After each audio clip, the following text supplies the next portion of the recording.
जम्मू कश्मीर अपनी पार्टी के नायब सदर उस्मान माजिद ने भी एलजी इंतजामिया पर जोर दिया कि नाजायज कब्जों के खिलाफ चल रही मुहिम से गरीब और कमजोर तबकों को अलग रखे। बांदीपुरा में सहाफियों से बात करते हुए उस्मान मजीद ने कहा कि एलजी ने यकीन दिलाया है कि इस मुहिम से गरीबों की छत और उनकी रोजी रोटी मुतासिर नहीं होगी और पार्टी को उनकी बातों पर एतमाद है।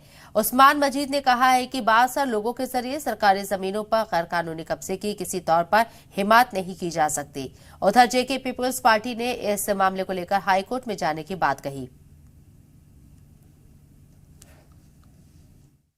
सरकार का एएलजी साहब इस पे वादाबंद है। उम्मीद करते हैं कि इसको इन लेटर एंड स्प्लिट लागू किया जाएगा।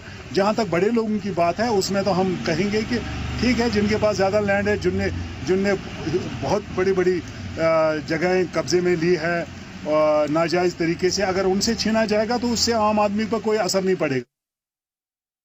वो इंदिरा गांधी का वक्त भी याद था लोगों को, जिस वक्त अखबारों पर कालिक पोदी गई, जिस वक्त जो अदलिया है उसके सरे आम गला घोंटा गया। अगर आज नरेंद्र मोदी भी चाहते हैं कि आने वाली जनरेशन उनको इसी तरीके से याद रखे कि he imposed an undeclared emergency and he snatched the rights of people of Jammu and Kashmir, I am not going to be silent to all of this. You can use whatever coercive measures आपको use करने, आप डराओ धमकाओ जो मर्जी है करना, मैं पीछे नहीं हटने वाला हूं, ना मेरे वकील पीछे हटेंगे इंशाल्लाह। They will file this PIL in the Honorable High Court of Jammu and Kashmir. If we don't get justice, we'll knock on the doors of Supreme Court. अगर हमें वहां भी जस्टिस नहीं मिली, अवाम आपको देख रही है मिस्टर नरेंद्र मोदी, अवाम आपको देख रही है अमित शाह, अवाम आपको देख रही है LG मनोज सिन्हा साहब, अवाम देख रही है कि कल को जब यह PIL ऑनरेबल हाई कोर्ट के जज के सामने होगी, जज साहब कानून की बालादस्ती का ख्याल रखेगा।